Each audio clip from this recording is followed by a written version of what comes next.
The Microsoft Certified DevOps Engineer Expert Code named AZ-400 is an exam that validates the skills of subject matter experts working with people, processes, and technologies to continuously deliver business value. If you're interested in writing the certification, then you're in the right place to begin with.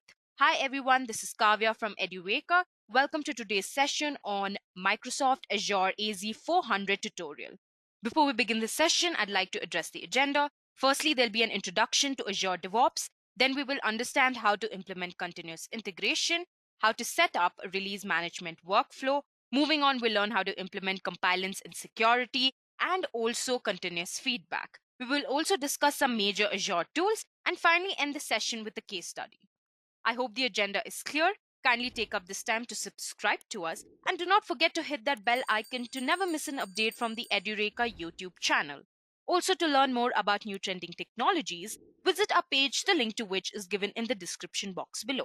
So without much ado, let's get started. Introduction to Azure DevOps. Firstly, let us understand what is DevOps. Now, DevOps is simply the union of three things, that is people, processes, and products to enable continuous delivery of value to our end users. We'll learn about continuous delivery in a bit, but let us try and understand what really is DevOps. As you can see that the contraction of Dev and Ops refers to replacing siloed development and operations to create multidisciplinary teams that now work together with shared and efficient practices and tools.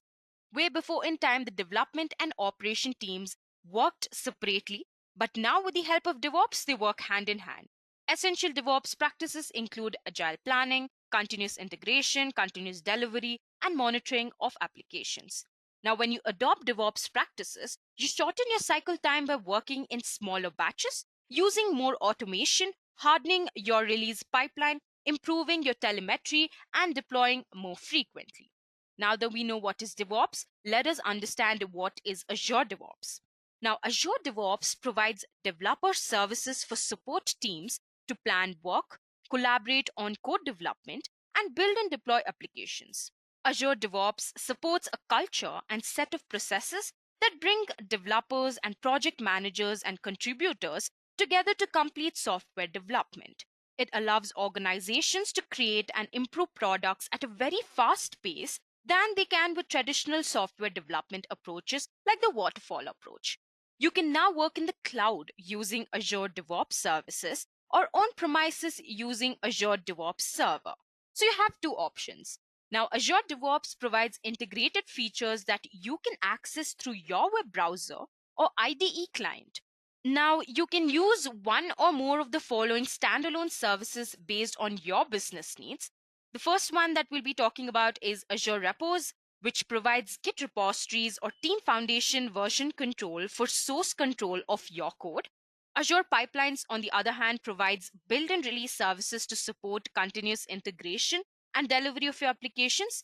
Azure Boards delivers a suite of agile tools to support planning and tracking work, code defects, and issues using Kanban and Scrum methods.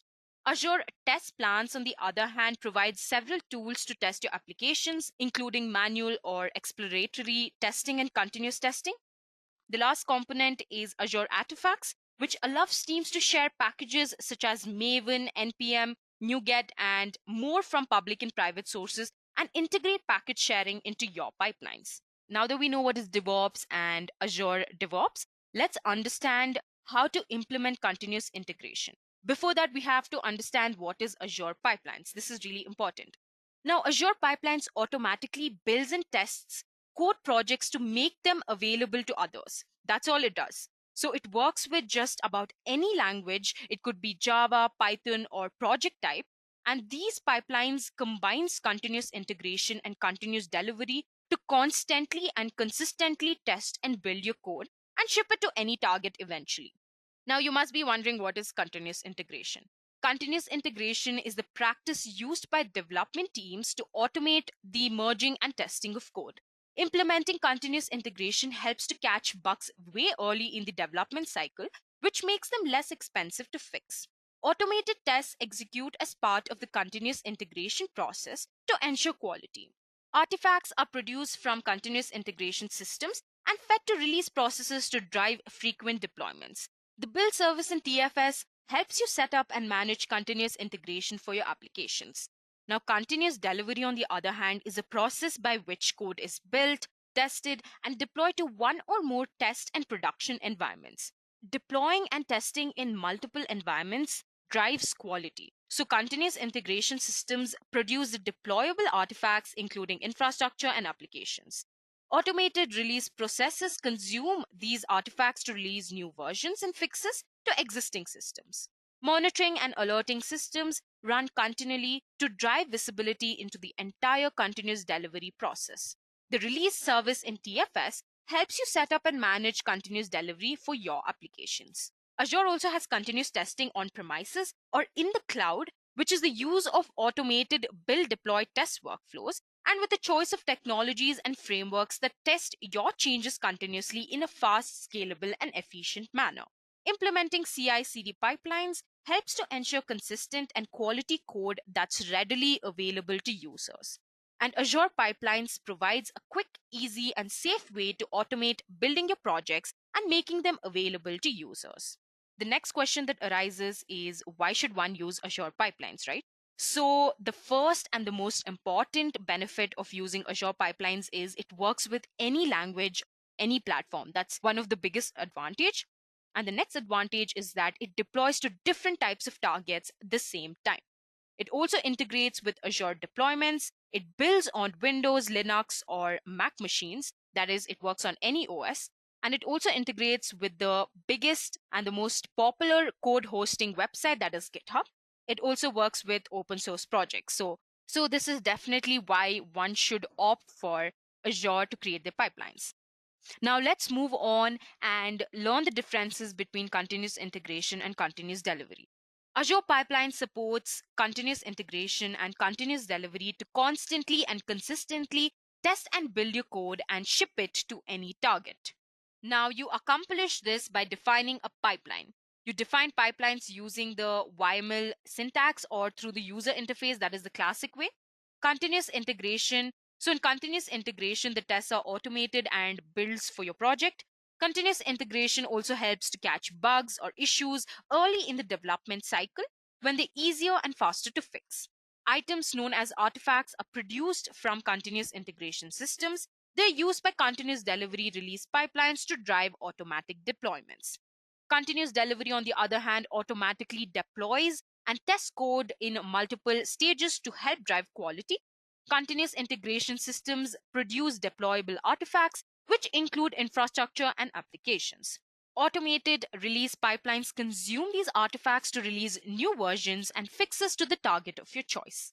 Now that we know the difference between continuous integration and continuous delivery, let's move ahead and learn how to create Azure pipelines. So the first way to create Azure pipelines is to define pipelines using YAML syntax. You define your pipeline in a YAML file called Azure Pipelines.yml with the rest of your application. The pipeline is versionized with your code and it follows the same branching structure. So you can get a validation of your changes through code reviews in pull requests and branch build policies. Every branch you use can modify the build policy by modifying the Azure Pipelines.yml file. A change to the build process might cause a break or result in an unexpected outcome, so be careful. And this occurs because the change is in version control with the rest of your code base and you can easily identify the issue. So the first step is to configure Azure Pipelines to use your Git repository where you're going to edit your code, where you're going to really write, where you're going to really store your entire project.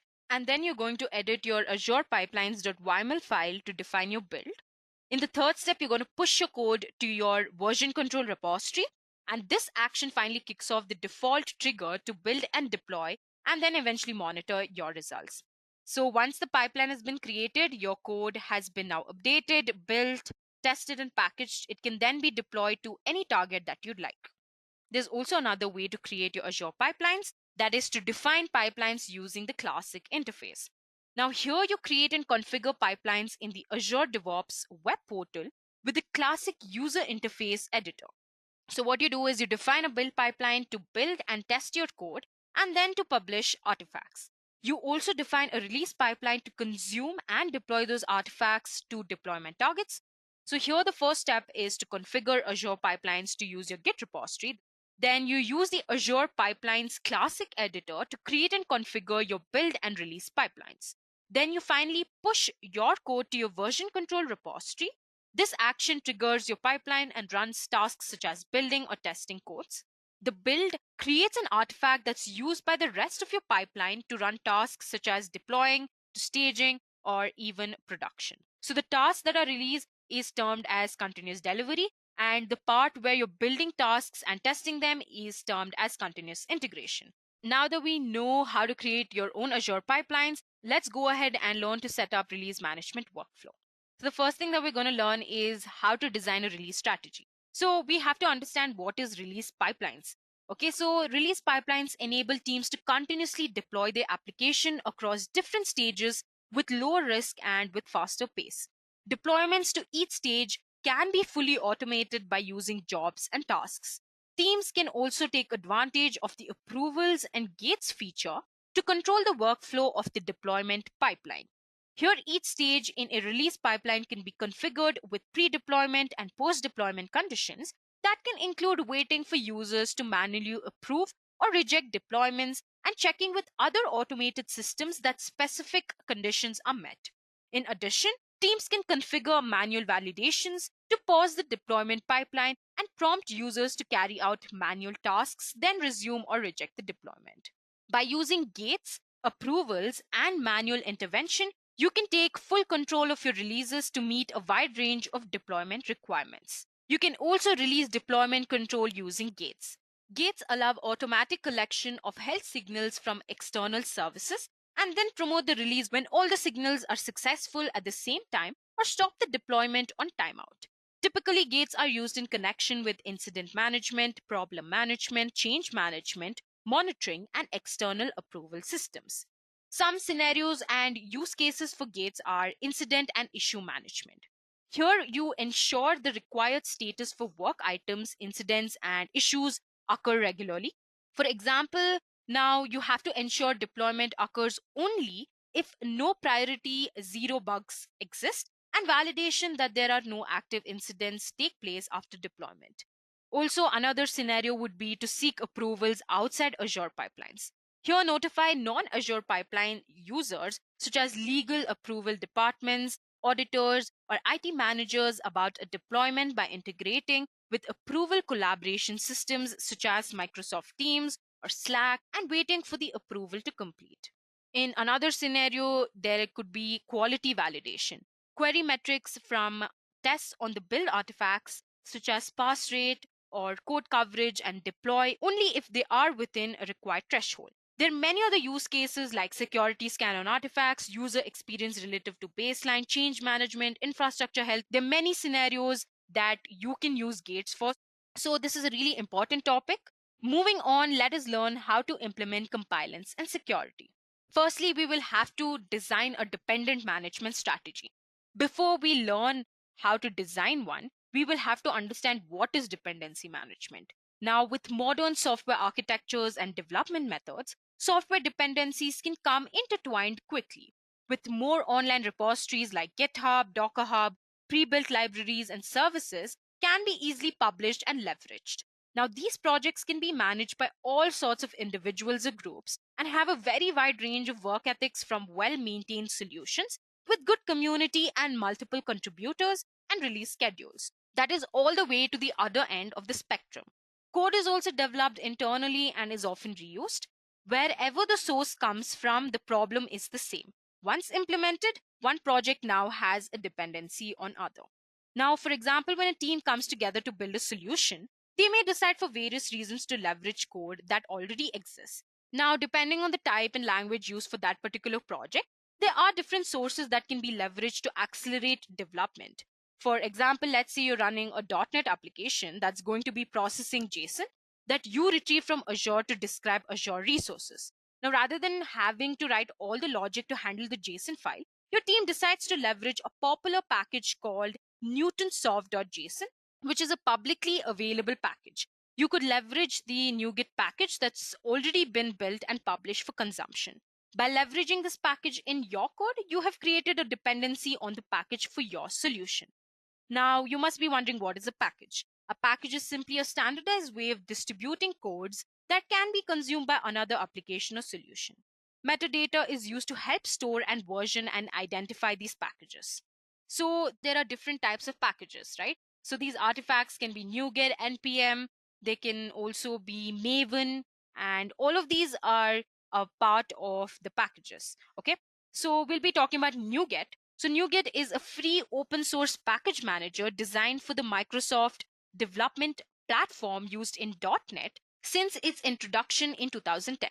NuGet has evolved into a larger ecosystem of tools and services, so it is distributed as a Visual Studio extension. The NuGet packet has a NUPKG suffix and as a zip file with a specific folder structure. Maven packages, on the other hand, are often used for Java projects. Maven can also be used to build and manage projects written in C Sharp, Ruby, Scala, and other languages. Now, a project object model file describing the metadata of the project is also stored within this package. NPM, on the other hand, is a package manager for JavaScript programming language, and it's primarily used for runtime environments with Node.js. An NPM package contains a package.json file describing the metadata of that package. The Python package index is a repository of software for the Python programming language. Python's packaging is built for distributing reusable code called libraries between developers. Now, these packages are libraries used as building blocks to create applications and have a tar.gz extension. Azure DevOps also has the ability to store universal packages. A universal package installed one or more files together in a single package that have a name and version, which is useful for many ad hoc situations where you want diversion and track files. Containerized workloads are becoming more popular as platforms like Kubernetes are becoming mainstream. We'll be talking about Kubernetes later on in the session. Docker images, on the other hand, are generally complete self-contained system. Azure artifacts are available in Azure DevOps, DevOps servers, as well as in Team Foundation Server 2017 and 2018. The sources allow you to integrate packages seamlessly into your CI/CD pipeline. Now, there are three concepts you need to understand when managing these Azure artifacts that we just talked about. That is feeds, views, and upstream sources. Feeds are the primary method for delivering packages. Microsoft really recommends one feed per project. And to achieve this, we can utilize the feature of upstream sources, which allows you to combine multiple sources into a single feed. Now, using this method allows you to control sources in your project in the various levels of access. Here we see two options we have when adding upstream sources: a public source and from an existing Azure artifacts feed from within your Azure DevOps organization. When adding a public source, the only supported package type is an NPM source, which we've already talked about. Now, when you're adding a source from within your Azure DevOps organization, you can target an Azure artifacts feed. This allows you to use different package types, that is NuGet, Python, and Maven. You can scope the visibility of your package feed to your organization, which is multiple projects. And this is by default. Now, a benefit of bringing all these packages together in one feed is the copies are made of the sources. Now, if you're using sources and those sources goes offline, you'll be able to maintain your own version of this packet. Upstream sources, on the other hand, enable you to manage your product's dependencies in a single place. Using upstream sources makes it easy to use common packages in your solution. It has the added benefit and gives you protection against outages and corrupted or compromised packages from upstream sources, and also as a copy of the packages stored locally. Now let's move on and understand how to manage security and compliance. White Source Bolt is a lightweight open source security and management solution integrated within Microsoft's Azure DevOps services and Azure DevOps Server, formerly that is DFS products. It enables you to do many things like detect and remedy vulnerable open source components. Also, you can generate comprehensive open source inventory reports per project or build. You can also enforce open source license compliance, including dependencies licenses. And also, you can identify outdated open source libraries with recommendations to update. This is just one solution to manage security and compliance. Let's move on and understand how to implement continuous feedback. So you can design system feedback mechanisms. The first one is to use application insights metric dashboards. Now, Application Insights has always provided a summary overview pane to allow quick, at a glance assessment of your application's health and performance. The new overview dashboard provides a faster, more flexible experience. Dashboards are basically customizable, interactive signboards that provide real time information. Dashboards are associated with a team or a project and display configurable charts and widgets. Charts, on the other hand, are query based status or trend charts derived from a work item, query, or test results. Widgets, on the other hand, display configurable information and charts on dashboards. The widget catalog provides brief descriptions of those widgets available to you. Now, in addition, you can add widgets provided through the Azure DevOps Marketplace. In context, reports are system generated charts that support specific services. Examples are team velocity, sprint burndown, and the cumulative flow diagram. These reports are displayed on the Analytics tab for a specific service and derive data from analytics. Power BI reports allow users to create rich, customized Power BI reports or other reports using OData queries of analytics data and the return JSON data. If you see the fourth point, you can also configure a burn down or burn up widget. The burn down and burn up widgets provide the flexibility to create charts for any type of scope, any number of teams, and within specified time periods. Burn down charts focus on remaining work within a specified time period, while burn up charts focus on completed work. In the last point, both lead time and cycle time widgets are extremely useful to teams as they indicate how long it takes for work to flow through their development pipeline. Lead time measures the total time elapsed from the creation of work items to their completion. Cycle time, on the other hand, measures the time it takes for your team to complete work items once they begin actively working on them. Moving on, let us understand how to optimize feedback mechanisms. So, the application lifecycle doesn't finish with application deployment. Feedback is a very important element of refining an application, whether that's exception detection and diagnosis or improving the user experience. You can do this in various ways. You can analyze alerts to establish a baseline. You can analyze telemetry to establish a baseline. You can also perform live site reviews, and you can also perform ongoing tuning to reduce non-actionable alerts. Moving on to the next part of the session, we'll be talking about some of the Azure tools.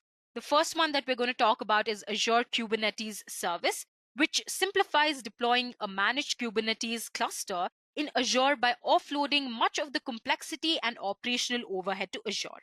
Now, as a hosted Kubernetes service, Azure handles critical tasks for you like health monitoring and maintenance. Since the Kubernetes masters are managed by Azure, you only manage and maintain the agent nodes. Thus, a managed Kubernetes service, AKS, is free. You only pay for the agent nodes within your clusters and not for the masters. You can create an AKS cluster using the Azure portal, the Azure CLI, Azure PowerShell, or even using template-driven deployment options such as Resource Manager templates and Terraform. Now, when you deploy an AKS cluster, the Kubernetes master and all nodes are deployed and configured for you. Additional features such as advanced networking, Azure Active Directory integration, and monitoring can also be configured during the deployment process. Windows Server containers are also supported in AKS. Now, there's some technologies used for configuration management like ARM templates, Terraform, Chef, Puppet, Ansible. ARM templates are a way to declare the objects you want, the types, names, and properties in a JSON file, which can be checked into source control and managed like any other code file. ARM templates are what really gives us the ability to roll out Azure infrastructure as code. Also, there is Terraform, which is an open source tool for provisioning and managing cloud infrastructure. It codifies infrastructure in configuration files that describe the topology of cloud resources. Now, these resources include virtual machines, storage accounts, and networking interfaces. The Terraform CLI provides a simple mechanism to deploy and version the configuration files to Azure. Supported by Chef, the Chef Automate Azure Marketplace solution enables you to build, deploy, and manage your infrastructure and applications collaboratively. Moving on to the last part of the session, we have a case study for you. So we'll be talking about how ServiceNow want to make work easier and more efficient for their customers through its software as a service workflow platform. Now, to maximize the value it can deliver, ServiceNow moved its business critical SAP estate, including 50 essential applications, more than 10 SAP landscapes, 50 database instances, and over 50 terabytes of storage and other IT assets to Microsoft Azure. ServiceNow relies on the high level of security that Azure provides, along with the scalability and agility that a rapidly growing company needs to expand. Benefits of the migration include an 80% reduction in deployment cycle time, an improved service level agreement, better disaster protection, improved SAP application performance, and a 40% reduction in TCO. ServiceNow helps some of the world's largest and most influential companies work better. It also helps customers in numerous industries reduce costs, increase productivity, streamline processes, and accelerate digital transformation. It does this by delivering a comprehensive software as a service digital workflow platform with native AI capabilities and intuitive user experience.